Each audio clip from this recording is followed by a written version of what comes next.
Donc merci de ces mots généreux et de cette hospitalité. Donc, bienvenue aussi dans cette université.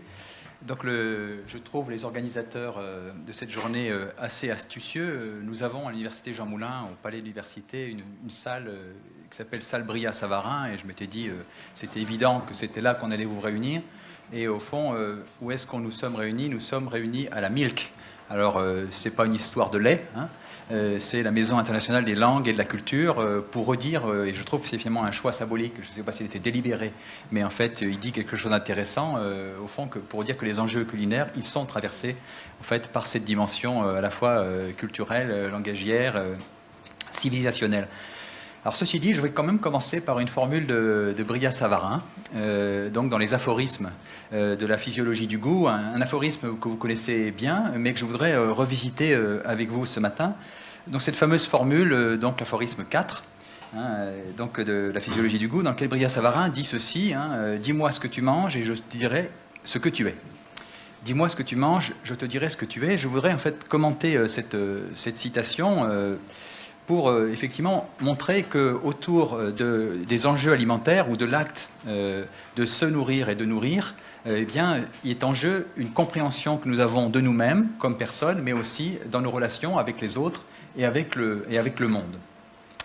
Pour défendre cette lecture en fait, de cette formule, je commencerai par une remarque en fait, basique, mais qui est peut-être déjà discutable, que je soumets donc à la discussion, consisterait à dire que si pour l'humain s'alimenter est un fait biologique, se nourrir devient un événement biographique. Et donc si on admet cette idée, il s'agit de dire alors qu'effectivement se nourrir inaugure une manière de se comprendre comme humain, de s'interpréter, de d'élucider finalement l'énigmatique portée de ce qu'est en nous le sens de notre dépendance et qui s'appelle l'appétit. Puisque d'une certaine façon, la culture et les cultures culinaires sont une façon de réponse inventive à cette, expérience de la dépendance en nous, qu'est la faim et avec lui l'appétit. Bref, donc ce que je voudrais faire comme hypothèse, c'est de dire que manger est une occasion pour chacun d'entre nous et à chaque fois d'épeler une relation à soi, une relation aux autres et une relation au milieu. Dire cela, c'est donc dire par conséquent que les enjeux liés à l'alimentation ne sont pas simplement des enjeux nutritionnels, mais ils sont aussi des enjeux relationnels. Ça sera, si vous voulez, mon hypothèse sur laquelle je voudrais développer mon analyse. Faire ce choix, et ça a été dit dans l'exposé, enfin dans la présentation précédente, faire ce choix, c'est dire qu'effectivement, une conception relationnelle de l'alimentation s'oppose à d'autres façons de l'envisager, et notamment à des approches que j'appellerais fonctionnalistes ou pauvrement utilitaristes, contenues dans une apparente formule de bon sens que nous avons utilisée, que nous utilisons souvent, qui consisterait à dire qu'il faudrait manger pour vivre, et qui réduirait donc l'alimentation à la question de la nutrition. Bref, si manger est en nous, via notre réalité corporelle, l'expérience d'une dépendance, donc d'une soumission à la nécessité, à l'impérieuse exigence du besoin, parce que de fait il existe, si manger, donc ça dit ceci, c'est dire aussi que manger néanmoins ne se réduit pas à la seule question de s'alimenter ou de se nourrir, ou plus précisément que ces trois mots ne sont pas synonymes. Je le dirais comme ça, si s'alimenter est nécessaire à notre subsistance, au sens quasiment vital du terme, se nourrir engage et mobilise notre substance. Et c'est cette idée-là donc, que je vais maintenant essayer de le développer. Dire cela, effectivement, c'est d'abord se demander qu'est-ce que ça signifie, si ce n'est pas simplement qu'un mot de philosophe indigeste à cette heure de la matinée. Bref, pourquoi serait-il urgent d'avoir à se redire et d'élucider en quoi l'acte de nourrir et de se nourrir participe de notre substance d'humain? En quoi les enjeux engagés dans notre moment du temps, qui est aussi un moment écologique à sa façon, eh bien, contribuent à renouveler notre compréhension de ce que manger veut dire. L'humain est-il devenu incertain de lui-même lorsque la satisfaction de ses besoins n'envisage plus le monde comme nourriture, mais simplement comme réalité sur laquelle il s'agirait simplement de prendre. Bref, il envisage le monde comme des protéines qu'il s'agirait de capter, là où, voire de piller, là où les nourritures pensent en termes relationnels. Bref, est-ce que autour de la question de l'alimentation, l'enjeu n'est pas finalement de questionner l'animal humain, donc autour de cette question, donc dis-moi ce que tu manges, je dirai ce que tu es. Pour répondre, alors, il faudrait faire une remarque, c'est que ce qui est étonnant, c'est comment les questions d'alimentation aujourd'hui sont énormément traitées par des urbains, et donc derrière en fait les enjeux en fait de l'urbain est en discussion les rapports que les villes entretiennent avec les campagnes. Donc je ne vais pas développer ce point, mais c'est un aspect qui est important. Mais donc si on pose l'idée que l'acte de se nourrir est un enjeu relationnel, cet enjeu relationnel, on peut le décliner sur on peut le décliner autour de 3 verbes qui font l'objet d'enjeux éthiques, politiques et économiques. Et ces 3 verbes seront les 3 moments en fait de de mon exposé, autrement dit entrée, plat, dessert, si vous voulez. Donc entrée, choisir, plat principal, cuisiner, dessert, partager. Choisir, cuisiner, partager sont au fond des déclinaisons relationnelles. Mais alors, elles posent, ces trois verbes, au fond, posent différents types de questions. Sur la question de choisir, concernant choisir, comment est-ce que nous choisissons ce que nous mangeons et de combien de choix, voire de valeurs, les aliments que nous avons retenus sont eux-mêmes déjà porteurs. Cuisiner, comment l'acte de cuisiner est-il lui-même pensé dans sa dimension relationnelle, lorsque précisément les cuisiniers ne sont plus des cuisiniers, mais deviennent des assembleurs, comme on le voit souvent dans certains contextes. Bref, donc comment l'acte de cuisiner, pensé dans sa dimension relationnelle, maintient-il sa dimension relationnelle lorsque finalement il est dépossédé de cette dimension pour n'être plus qu'un prestataire, un assembleur, voire un sous-traitant, si l'on pense à ce qui est devenu souvent la restauration d'entreprise. Partager, entre le gaspillage et l'équité, ce qui est interrogé, c'est l'idée que nous nous faisons de la convivialité, car manger, c'est aussi ce qui lie ensemble les humains dans une expérience qui peut être joyeuse et festive, même lors des enterrements, et qui engage en manière mineure, voire parfois de manière majeure, une façon de faire humanité. Donc ces 3 questions, donc, je voudrais maintenant les reprendre. Donc, choisir. Nous sommes les contemporains, ou du moins de ce côté-ci en fait, de la planète, donc les contemporains de diverses crises et scandales qui entourent l'alimentation, les choix des aliments, de leur provenance, de leur manière de les produire. Et finalement, tout cela redevient aujourd'hui l'objet au moins de questions, voire d'enjeux, l'enjeu d'une option. Et, ayant perdu de son évidence, choisir ces aliments redevient un projet, peut redevenir un projet, en tout cas le lieu de décisions renouvelées. L'agriculture, hantée par le spectre de la famine, prend soin des humains en prenant soin des milieux et de ceux qui les ménagent.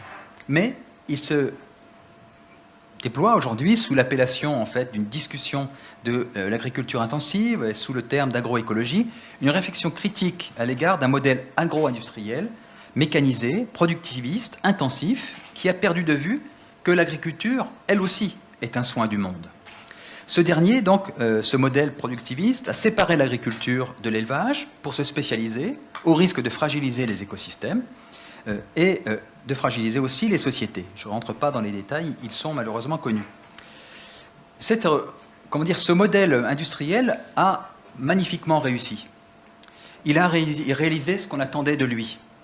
Une révolution agricole pensée en termes de puissance de domination et de sécurisation des flux alimentaires. Ceci garantissant un accès à des produits alimentaires en quantité croissante et à des prix concurrentiels.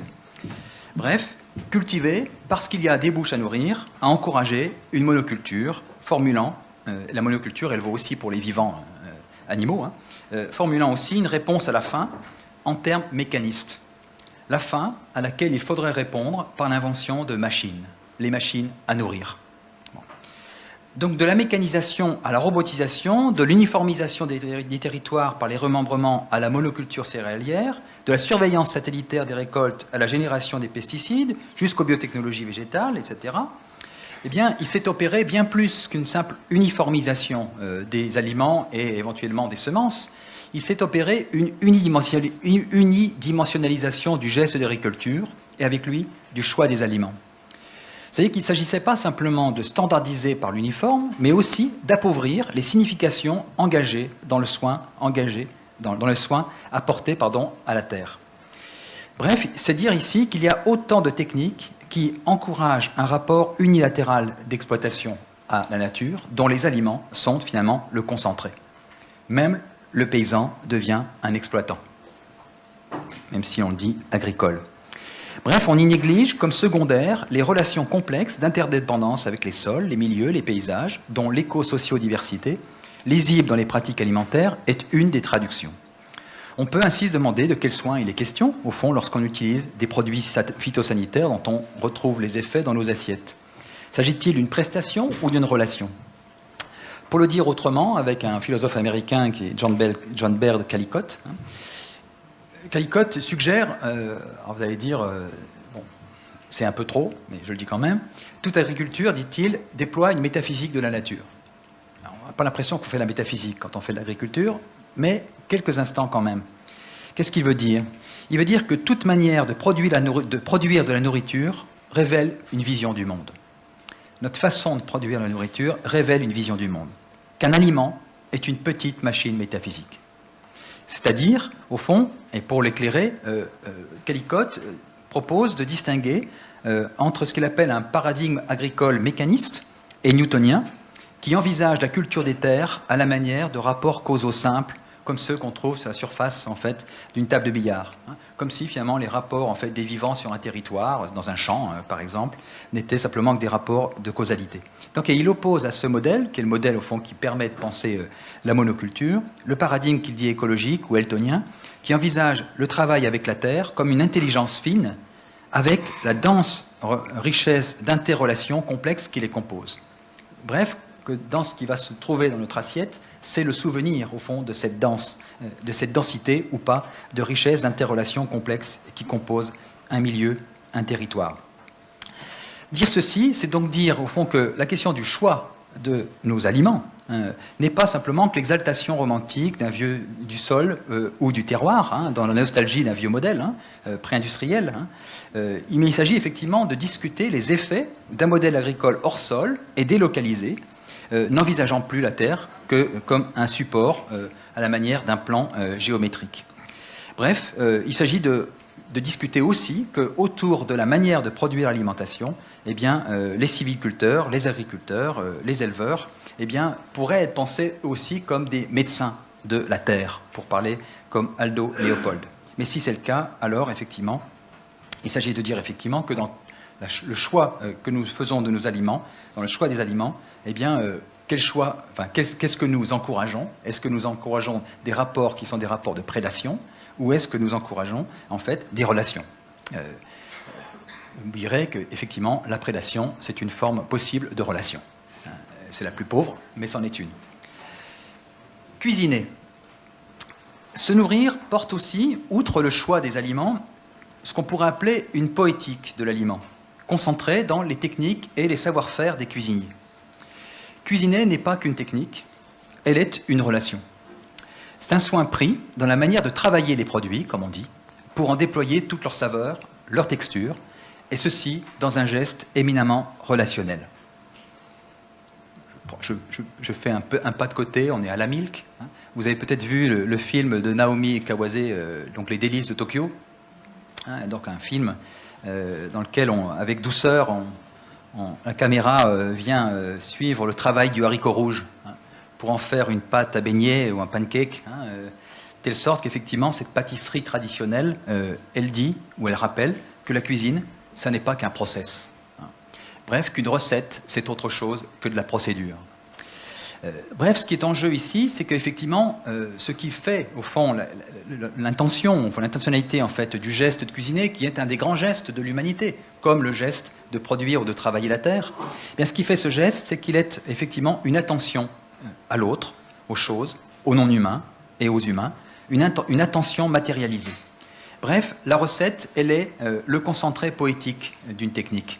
C'est pour ça précisément qu'on n'arrive pas à les refaire. Ou qu'il y en a autant à chaque fois, alors même si simplement, il ne s'agit pas simplement de protéger ses brevets intellectuels, même s'il y a ça aussi. Bref, donc il y a une caractéristique relationnelle de l'acte de se nourrir dans le cuisiner qui apparaît dans l'opposition, certes un petit peu manichéenne, entre la cuisine des ingénieurs et la cuisine des bricoleurs.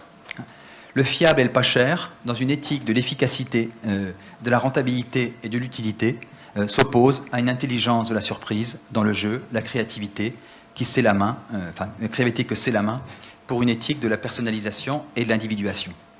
L'enjeu, bien sûr, c'est pas de les opposer, c'est de voir comment les articuler. C'est tout le difficile. Bref, donc, si fondamentalement se nourrir est une relation que l'on caricature parfois en un rapport mécanique d'ingestion, eh bien, il initie des relations infinies avec le monde via les pratiques culinaires. L'expérience de la faim incite donc non seulement à s'alimenter, mais aussi à se nourrir, comme je le disais en commençant. C'est-à-dire que la nutrition, donc au-delà du fait biologique, est un événement, je disais, éco-biographique. Qu'est-ce que ça veut dire? Ça veut dire que manger donc n'est pas qu'ingérer des nutriments, mais communier à des valeurs personnelles et communautaires. Le cuisinier en est le médiateur. Et à leur façon, l'expérience des cuisines du monde le manifeste avec évidence. Si on s'en souvient plus, parce que étant tombé quand on est tout petit, dans les bouchons, lyonnais, on ne sait plus, au fond, la singularité, au fond, de cette cuisine de bouchons. Bref, ainsi conçue, donc l'alimentation prend ses distances avec un tas de dualismes, nature, culture, sujet, objet. Enfin, je ne vais pas rentrer, techniquement, ça serait important de développer ça, mais je ne le fais pas ici. Mais en tout cas, ce qu'elle dit, en tous les cas, c'est que, effectivement, les nourritures qui nous lient au monde constituent un soubassement de nos relations, de nos manières de faire monde. Vivre de nourriture, c'est vivre de relations, et en prendre soin, eh bien, c'est ce que fait l'acte de cuisiner. Puisqu'au finalement, cuisiner, c'est se rendre attentif au fait que la faim des autres me met en question. Tous les parents le savent. La faim des autres nous met en question, même la nuit parfois. Mais cette question, comment elle résonne au quotidien, dans l'ordinaire des jours, c'est finalement l'art et la responsabilité, au fond, des cuisiniers professionnels que d'y apporter réponse. Bref, donc, en mangeant, on se relie à son désir, à un univers relationnel, de la convivialité, et à tout un univers, à un milieu ambiant, à un territoire. Si j'ai le temps, 2 secondes, il y a un philosophe qui dit ça dans une page admirable, je trouve, c'est Bachelard, dans un petit texte qui s'intitule « La psychanalyse du feu », qui rappelle un souvenir d'enfance, un festin de gaufres. Il ne s'est pas gaufré, il s'est baffré avec les gaufres. Un festin de gaufres, donc dégusté chez sa grand-mère, qui les avait cuisinées pour lui. Pour lui. La question de l'intentionnalité. Cette page, de cette façon, elle est au début donc, de la psychanalyse du feu, elle est succulente parce qu'elle est saturée d'images vivantes et de la prévenance qui disent qu'effectivement, dans l'acte de cuisiner, il y a de la prévenance. Il y a une façon de ménager ce qui va du territoire à la bouche. Comment on en prend soin. Et donc, cette page de Bachelard, elle montre combien donc, l'alimentation agite, mobilise des synesthésies qui nous augmentent iconiquement. C'est ça que je voulais dire tout à l'heure, quand je disais que la question de la nourriture, ce n'est pas simplement un problème de subsistance, mais c'est un enjeu de substance. Ce que nous mangeons nous augmente, pas simplement en termes de volume, vous avez compris. Donc il ne s'agit pas simplement d'une charge calorique, même si la façon du calorique, c'est une manière encore de parler de cette augmentation. Je cite Bachelard. « Les jours de ma gentillesse, imaginez un petit qui parle, les jours de ma gentillesse, on apportait le gaufrier. » C'est à l'époque, il n'y avait pas encore les gaufriers électriques. Il écrasait de son rectangle le feu d'épines rouges, comme le dard des glaïeuls.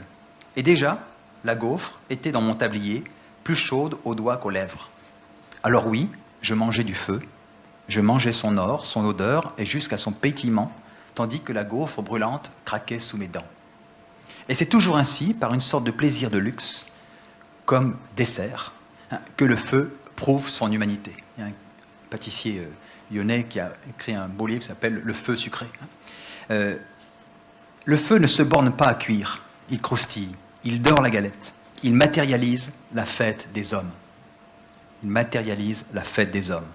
Aussi haut qu'on puisse remonter, la valeur gastronomique prime la valeur alimentaire. Et c'est dans la joie, et non dans la peine, que l'homme a retrouvé son esprit. Et, Bachelard de finir, c'est là que je voulais en venir, l'homme est une création du désir, non pas une création du besoin. Ce dont il est question donc, dans l'alimentation, c'est comment par l'acte de cuisiner, on prend soin du désir. Bref, donc la cuisine, parce qu'elle est relationnelle, est investie de pulsions, de désirs, de passions, de valorisation, d'images, d'anonérisme, qui donne donc à l'aliment, en plus de sa dimension physico-chimique, parce qu'il y en a une forte texture imaginaire et une épaisseur symbolique. Il faudrait creuser ça, les bistros, tout ça, je passe. Je finis très rapidement, mais c'est important, enfin, ce serait important de le faire, hein, mais voilà. Partager, troisième verbe. Manger, donc, bien plus qu'ingérer des protéines, partage des valeurs, permet de communier à des représentations et prend soin des manières de faire humanité. Ou pas toujours. Toute la question, en fait, du food trucks et du fast-food. Hein. Les liens, donc, entre le soin domestique et l'alimentation quotidienne, donc, ne cessent de le redire. Plus et davantage, outre la communication sociale qui est mobilisée dans les pratiques alimentaires, toute la ritualité ordinaire du repas, mais aussi des banquets festifs. Bref, donc dans l'alimentation s'organise et se célèbre une forme de communion de l'humain avec le milieu humain et avec l'environnement naturel. Bref, il s'y engage des enjeux profonds, au fond, d'hospitalité. C'est la raison pour laquelle, alors, effectivement, on peut dire que manger, c'est manger des valeurs. Et les protéines, à leur façon, c'est une manière de parler de valeurs. Ce sont des valeurs parmi d'autres. Mais si on dit cela, c'est effectivement, il s'agit alors d'observer que cette question d'une éthique de l'alimentation, eh bien, revisite aujourd'hui les valeurs qui sont, concentrées finalement dans nos assiettes. Il s'agirait de le revisiter, notamment, alors je n'ai pas le temps non plus de le développer, ça a été évoqué dans l'exposé précédent, au moment où, au fond, au moment où la gastronomie connaît une crise, il y a un sociologue qui s'est mis à parler de gastroanomie. Pour parler du temps présent, quand vous disiez les corps se vident, les poubelles se remplissent, ou les corps, inversement, il y a ceux qui se vident comme corps, et puis il y a ceux, inversement, qui s'épaississent. Bref, nous sommes aussi dans un temps d'une gastroanomie, enfin une perte de la régulation, au fond, du sens des relations à l'égard, en fait, de l'aliment. Et donc ce travail donc, de redéfinition de relations, dont la RSO, je crois, est un bon espace en fait, de concentration, parce que de la RSO, on peut la penser sous ces trois mots, choisir, cuisiner, partager, mais bon, ce sera pour la discussion. Cette éthique alimentaire, en fait, j'en décris simplement le panorama et je m'arrête là-dessus. Ce qu'elle dit, c'est qu'effectivement, il y a aujourd'hui une diversité d'éthiques concentrées autour de la question de l'alimentation. Il y a le problème de la nutrition, le problème de l'animal, le problème des ressources, le problème du territoire, le problème du goût, le problème de la santé, le problème de la démocratie. Il y a tout ça dans nos assiettes. À chacun de ces problèmes répond une radicalité. Au nutritionnisme, le nutritionnisme, ces radicalités, pardon, j'en fais la liste là aussi rapidement. Le nutritionnisme, le véganisme, l'écologisme, le locaveurisme, le gastronomisme, le santéisme, le citoyennisme, si on veut. Chacune de ces figures, il faudrait en faire un tableau, mais ça sera ça serait indigeste, donc je m'arrête. Mais chacune de ces figures mobilise un régime de valeurs et des finalités propres. Le nutritionnisme, il a pour finalité un équilibre homéostasique, si on veut, de cette façon, et pour valeur structurante, les calories. Le véganisme, il a pour finalité la libération animale et pour valeur structurante l'antispécisme. L'écologisme, il a pour finalité la protection des écosystèmes et des entités qui les composent et a pour valeur structurante le biocentrisme. Le locaviorisme, donc au sens de manger local, il a pour finalité la relocalisation et pour valeur structurante la proximité. Le gastronomisme, il a pour finalité le plaisir gustatif et pour valeur structurante l'authenticité, etc. Bref, quand vous choisissez et partagez ce qu'il y a dans vos assiettes, il y a sacrément des choix à faire et la difficulté, c'est comment ne pas être, dégoûté. Bref, donc je m'arrête. Vous voyez que s'alimenter n'est pas qu'une question technique à résoudre techniquement, mais elle est bien une question à la fois éthique, politique et anthropologique. Merci de votre écoute.